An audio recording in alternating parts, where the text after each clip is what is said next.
Esse é o Ancapso e nós vamos falar agora sobre a dificuldade que o Lula está tendo para tentar montar a base parlamentar dele. Aquilo que eu falei dos 3 testes que ele tem. O primeiro teste é montar a base parlamentar. Acabou o carnaval, começou o ano, ele está a pleno vapor tentando montar essa base. E adivinha? Tá conseguindo não. Essa notícia foi sugerida por Oceano Doce, Calcinha Apertadinha do Dória e várias outras pessoas. Obrigado aí ao pessoal que sugeriu a notícia. Obrigado a você que está assistindo o nosso vídeo. Se você gosta do nosso conteúdo, por favor, deixe o seu like e se inscreva aqui no canal, né? Pois bem, o Lula já descartou a pressão, não vai mudar o ministério, não vai demitir ministro por enquanto, mas ele está tentando resolver a questão da base parlamentar no atacado, ou seja, está caçando parlamentares que estejam dispostos a votar com o governo para ganhar um carguinho na Codevasp, não sei aonde, no Ministério A, no Ministério B, coisa e tal. A grande choradeira que o pessoal está falando é porque o União Brasil ganhou 3 ministérios, né? E nem fornece os deputados votos todos pro Lula, só uma parte dos votos, né? E aquele negócio, tem um monte de partido ali chiando e coisa e tal, só que o Lula não tem alternativa, porque ele precisa do União Brasil. Se nem União Brasil ele tiver, aí que ele não vai conseguir aprovar é nada na Câmara. E a situação está muito complicada. Para você ver o quanto está complicada a situação do Lula, até a Folha de São Paulo, que vocês sabem, a Folha de São Paulo ama o Lula, né? Tá querendo que dê certo e coisa e tal. Eles falam que, olha só, a estratégia do Lula para ampliar a base no varejo do Congresso desafia histórico dos deputados. Vai ser difícil de fazer. Qualquer estratégia é essa estratégia que ele está falando aqui, que o pessoal está discutindo com a maior naturalidade aqui, né? Impressionante. Se fosse Bolsonaro fazendo isso, de oferecer cargo em ministério para comprar deputado, caramba, que escândalo! CPI, Jornal Nacional, fantástico! Não, não, que não sei o que lá, que absurdo, o cara tá vendendo o governo, não sei o que lá e coisa e tal. Mas como é o Lula, tá normal, padrão, de certa forma não deixa de ser, né? O povo brasileiro votou no Lula, aceitou esse tipo de coisa, agora que aceitou não dá para voltar atrás, né? Realmente o Lula tem o poder aí de fazer o que ele quiser, colocar quem ele quiser no cargo, vender, comprar, fazer o que quiser com os deputados. Então, é o que ele está fazendo. Está querendo no varejo, pegando qualquer partido, pegando o deputado particular, você aí, qual cargo que você quer para votar com o governo e coisa e tal, né? E daí vão ter alguns deputados que vão conseguir, ele vai conseguir fazer isso? É, sempre tem um deputado ou outro que ele consegue fazer isso, porque afinal, né, dinheiro é dinheiro, você sabe como é que é, a vida de parlamentar é muito duro, né, pô, comprar um jatinho novo é sempre muito caro, as parcelas do jatinho novo são caras, os caras construir a terceira piscina na sua casa de praia é uma coisa muito cara, então o pessoal está sempre precisando de dinheiro, então pode ser que consigam comprar alguns, mas o grande problema que eles colocam aqui é justamente que a maior parte dos deputados não apenas faz parte da oposição, como também tem um histórico de votação antipetista. E qual que é o problema disso? O problema disso é que esse pessoal, se tem uma coisa que o deputado gosta mais do que dinheiro, é ser reeleito. Porque ele sabe que ele tem 4 anos agora nessa legislatura, então ele pode ganhar um bocado de dinheiro, pode conseguir aquele carguinho lá na Codevasp, lá, fazer os esquemão do Lula, ganhar um dinheirão, encher a cueca de dinheiro, igual já tá aparecendo aí o pessoal pegando dinheiro nos aeroportos, aí, aquelas coisas todas típicas da época do PT, né? Então, o cara pode encher a cueca dele de dinheiro, coisa e tal, ficar rico e coisa, mas é aquele negócio, né? Depois ele perde a eleição. Se ele começar a votar ao contrário do que ele votava antes, os eleitores dele vão entender aquilo ali como uma traição dele. Então, se tem uma coisa que o deputado dá mais valor do que dinheiro em si, é a possibilidade de ser reeleito. E para isso ele precisa manter um mínimo de coerência. Não estou dizendo que ele não possa votar um projeto ou outro a favor do Lula. Eu estou dizendo que ele não pode votar coisas diametralmente opostas ao que ele vinha votando até aqui.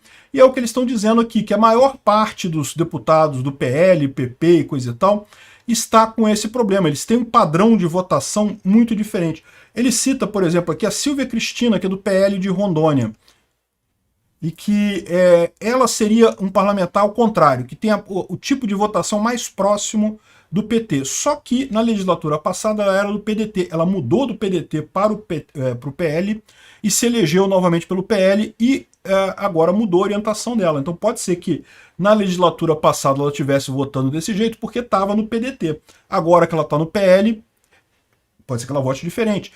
Mas o ponto é esse, entendeu? São poucos casos que eles conseguem alguém que tem um padrão de voto parecido do PT. Ou seja, essa estratégia da compra de deputados no atacado não vai funcionar para o PT. Eles podem comprar alguns? podem comprar alguns. Sempre vai ter um ou outro que vai topar, vocês sabem como é que funciona. Mas não o número que ele precisa, por exemplo, para aprovar uma PEC. Para aprovar uma PEC ele precisa de 3/5 dos votos dos deputados. É muito deputado que ele precisa, então é pouco provável que ele consiga isso, né? E a gente já está vendo aqui a oposição, por outro lado, turbinando as propostas contra atos de Lula na Câmara. O que é isso?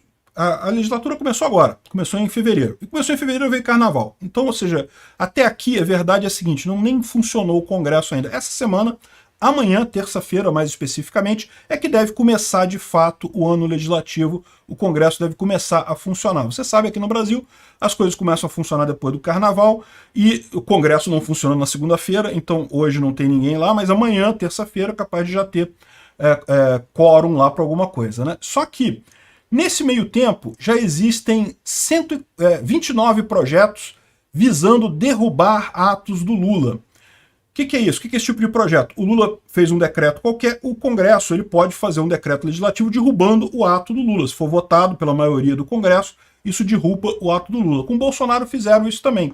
Em fevereiro de 2019, houveram 12 projetos para derrubar atos de Bolsonaro. Com o Lula já são 29 neste momento, um aumento de 141%. É verdade que depois disso teve muita coisa, que ao longo de 4 anos do governo Bolsonaro teve um número enorme de projetos para derrubar medidas do Bolsonaro e só 2 foram promulgados. Então a chance de sucesso disso aqui é pequena.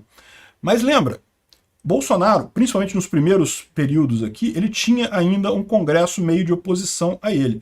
Mas depois ele teve um Congresso mais favorável a ele no final. E nesse caso aqui, o Lula tem uma situação muito pior. É um Congresso realmente de oposição ao Lula, que quer acabar com... acabar não digo, mas quer evitar ao máximo a política que o Lula pretende levar ao país. Então eu tô com expectativa boa. Vamos ver, só quando começar mesmo as coisas a circularem no Congresso, que a gente vai poder ter uma ideia.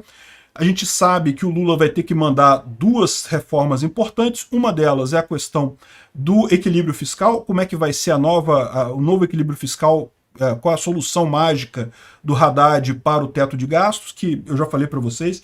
Eu não vejo como ele vai resolver isso daí, sinceramente, espero estar errado, espero que ele consiga uma fórmula, eu não vejo como ele vai resolver. E a questão da reforma tributária, que deve ser muito ruim também. E, em paralelo a tudo isso, a questão das fake news, que deve ser outro projeto que deve ter muita dor de cabeça para o Lula também. Ele vai mandar isso para o Congresso no início do ano.